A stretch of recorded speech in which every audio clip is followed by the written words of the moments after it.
माहौल है। आज प्रेस वार्ता किए हैं किस संदर्भ में? देखिए, आज हमने प्रेस कॉन्फ्रेंस इसलिए बुलाया है कि सांसद अतुल राय को जो एक फर्जी मुकदमे में प्रशासन के दबाव में मुलजिम बनाया गया था, उसमें न्यायालय द्वारा उनको जो है राहत दी गई है।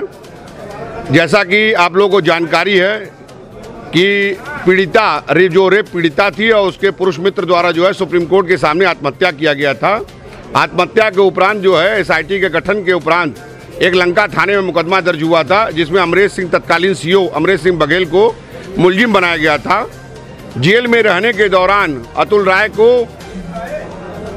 उस मुकदमे में अमरेश सिंह बघेल के मुकदमे में तलब करके उनको 120B के तहत मुलजिम बनाया गया था, जिस मुकदमे की जो है कल MP MLA court session court में सुनवाई हुई।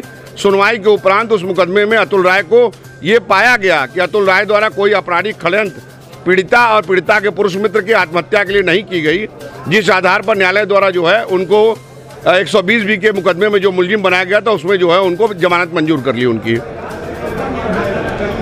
जमानत की बात की जाए तो अभी जमानत उनको नहीं मिल पा रही है, तो इसमें क्या है? अब कोई मुकदमा विचाराधीन नहीं है, सांसद जी के छूटने का रास्ता खुल गया है। एक मुकदमा विचाराधीन जो है गैंगस्टर का है माननीय उच्च न्यायालय इलाहाबाद प्रयागराज में। उस मुकदमे की सुनवाई के उपरांत उनके निकलने का रास्ता साफ हो जाएगा। जैसा कि हमने आपको बताया कि प्रशासन लगातार ये चाह रही है कि सांसद जी बाहर न निकलें, उसी एक षड्यंत्र के तहत अमरेश सिंह बघेल के मुकदमे में उनको मुख्य मुकदमा जिसमें पीड़िता द्वारा रेप का आरोप लगाया गया था, उसके बरी होने के बाद लगभग 1 महीने बाद उनको उसमें मुलजिम बना दिया गया। और ये पाया गया, न्यायालय द्वारा ये पाया गया कि उनके द्वारा कोई आपराधिक षड्यंत्र पीड़िता और उनके जो है पुरुष मित्र के आत्महत्या को उकसाने के लिए नहीं किया गया था। इस आधार पर उनकी जमानत मंजूर हुई।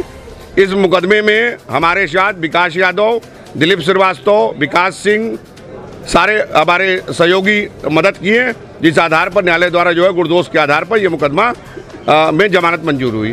पीड़िता के द्वारा लगातार आरोप भी लगा हुआ है, लेकिन ये गलत भी हुआ है।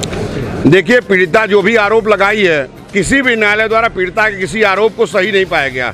जैसा कि सांसद जी के खिलाफ लखनऊ में मुकदमा दर्ज हुआ अमिताभ ठाकुर के साथ, उस मुकदमे में भी 120B का कोई साक्ष्य नहीं पाया गया। फिर बाद में इनको अमरेश सिंह बघेल के साथ मुलजिम बनाया गया, जबकि वो लगातार जेल में हैं। इस मुकदमे में भी अमरेश सिंह बघेल के साथ आपराधिक षड्यंत्र का कोई साक्ष्य नहीं पाया गया, जिस आधार पर इनका जमानत आज न्यायालय द्वारा मंजूर कर लिया गया है। क्योंकि एक अपराध के लिए 2 दंड की व्यवस्था नहीं है। हमने सारी विधि व्यवस्थाएं दी थी, सारे विधि व्यवस्थाओं से न्यायालय संतुष्ट होकर माननीय सांसद घोषी अतुल राय जी का जमानत मंजूर किया है। कितने दिनों में बाहर आ सकते हैं? उनके जनवरी के दूसरे सप्ताह में उनके बाहर आने की संपूर्ण संभावना है। न्यायिक प्रक्रियाएं चल रही हैं, जल्द ही सांसद जी आप लोगों के बीच में होंगे। इस केस में सिर्फ सांसद जी थे कि और कोई? इस मुकदमे में अमरेश सिंह बघेल तत्कालीन सीओ भेलूपुरा को भी मुलजिम बनाया गया है। उसी मुकदमे में इनको भी आपराधिक षड्यंत्र का साजिशकर्ता बताते हुए इनका विगत दिनों रिमांड लिया गया।